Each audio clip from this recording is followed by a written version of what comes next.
Michael, unfortunately, was an easy mark, and people tried to take advantage of him. There have been many disgusting statements made recently concerning allegations of improper conduct on my part. These statements about me are totally false. The first public allegations of molestation, it really tarnished Michael's image. I am hoping for a speedy end to this horrifying experience to which I have been subjected. He settles the case for over $20 million, and it gets people talking. Wait a minute, he paid out that much money? Then there must be something to this. Welcome back, Michael. May 26, 1994, smack in the middle of the child molestation allegations, Michael Jackson marries Lisa Marie Presley. Lisa Marie came into the picture really surprisingly and suddenly. She loved Michael Jackson. She was crazy about him. He could not wait to have the grandchildren of the King of Rock. He always wanted to have children. From the time when I managed him in the 80s, he would ask me questions about how I raised my own children and what I thought and what it was like. I think in the beginning, Lisa thought, that may be a possibility, but they never actually slept together. And I think somewhere along the line, she realized, if we're not sleeping together, I don't want to have children with him. On January 18th, 1996, they're divorced. Didn't last very long. Michael wanted to have children very badly, and so he hooked up with Debbie Rowe. Debbie Rowe worked for Michael's dermatologist, Dr. Arnold Klein. Michael was enamored with her when he first met her. He thought she would be a suitable mother. She was certainly someone who Dr. Klein recommended to Michael when Michael expressed the desire to have children, and someone that both Dr. Klein and Michael felt very comfortable with and thought really could be trusted. As a gift to him, she agreed to have not one but two of the children. She loved him like crazy. She believed he deserved to have children, and he was so happy with the opportunity to have kids, and he let her do it. The arrangement was simple. She was going to give Michael Jackson kids. She was not going to be a part in their lives. Michael would pay her a certain amount of money to compensate her, and that was going to be it. I believe Debbie Rowe absolutely, completely, unabashedly was in love with Michael Jackson. She gave those children to Michael Jackson because that's what he wanted, and she wanted to please him. In the 1990s, he decided that he was going to marry her. And he did love her, don't get me wrong, but Michael never lived with Debbie Rowe. They always understood what their relationship was. Después de 3 años de matrimonio, Michael y Debbie se divorciaron el 8 de octubre de 1999. 3 años después, Jackson tuvo otro hijo con una madre de alquiler. Crió a todos los niños por su cuenta. By all accounts from those around Michael, he was a really good father. Parents, you want to run? Okay. They loved him. Everything was about Daddy. Daddy this, Daddy that. Daddy? Yeah? Thank you for giving me ice cream. You're the best dad in the whole world, and I love you. He made sure that they always called him Daddy. They never called him Michael. Not like he called his dad Joseph. He wanted his kids to think of him as Daddy, and they did.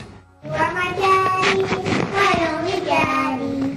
You make me happy, that's kind of great. You never know, dear, how much I love you. Please don't take my daddy away. I love you. Are you ready to fight for your... Do not touch me! Nobody touched you here. You just did! Don't! Are you ready to fight for your children? Are you ready to get your butt kicked? Don't touch me! Debbie, are you willing to take a cash settlement for the kids? Following Michael's death, rumors circulated that Debbie Rowe may be going after custody of the children. On August 3rd, a judge made that decision.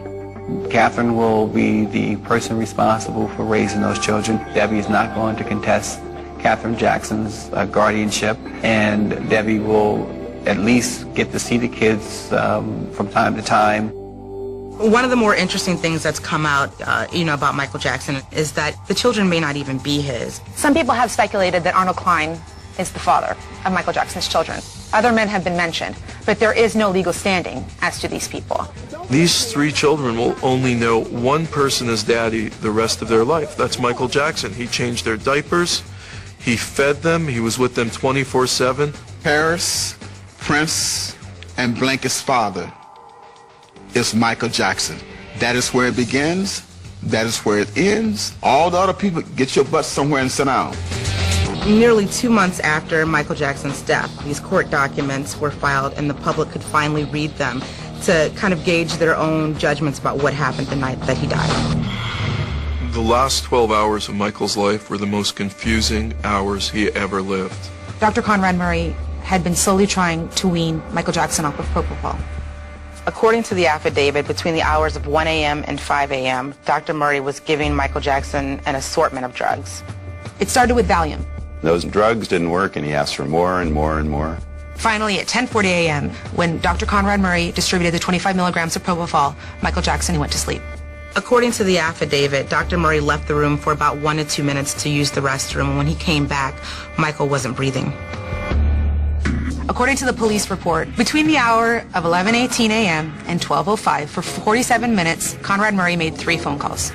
Police say that Conrad Murray found Michael Jackson unconscious at 11, and his lawyer is saying that's not the case. Murray's lawyers, they're saying that he did exactly what he should have done, that he had a patient who was involved in lots of different drugs, that Dr. Murray gave him appropriate medication, it had a bad result, but that it's not his fault. Fire Paramedic 33, what is your emergency? I need an ambulance as soon as possible, sir. The whole scene around the 911 call is fascinating to me because there's a security guard on the line, not the doctor. Did anybody see him? Yes, we have a personal doctor here with him, sir. Oh, you have a doctor there? Yes, but he's not responding to anything.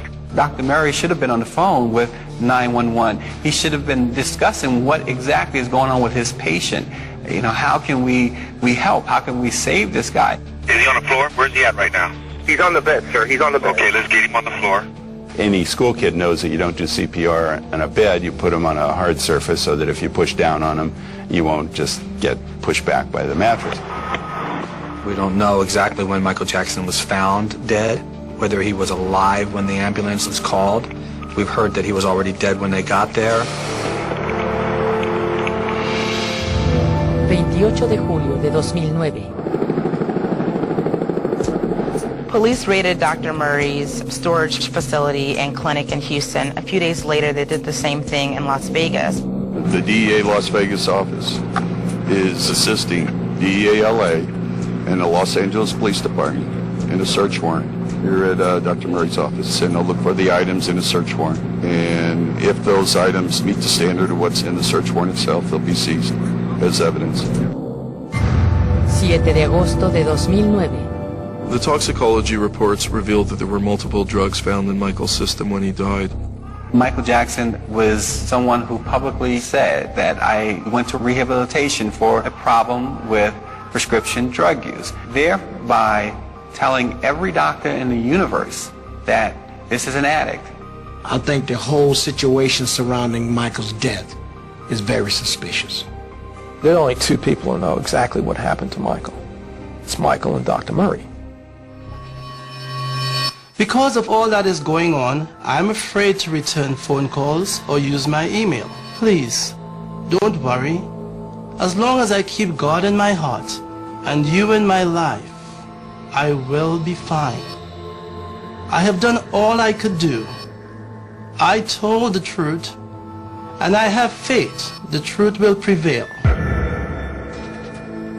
On August 24th, the Los Angeles Coroner's Office ruled Michael Jackson's death was a homicide.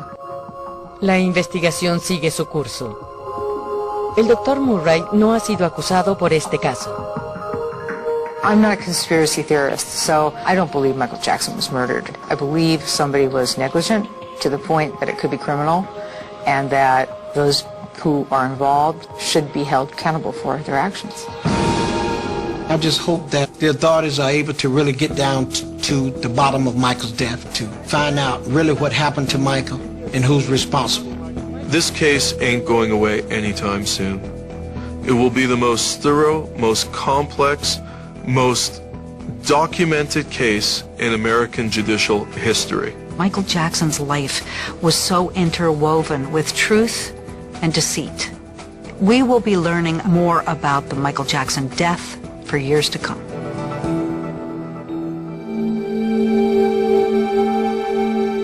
It's so hard for the family to understand and the fans to accept. And it's hard to say now that he's dead, but Michael Jackson was a drug addict. No one was really there for Michael at the end. He died a lonely man, a very frail person. The only thing that kept him living the last few years of his life was his children. Michael's death caused chaos in the world. His fans and family is messed up. Messed up. It's a tragedy that should never happen, but it did. If people that surrounded Michael really had his best interests at heart, I know Michael would still be alive right now. He could have been saved.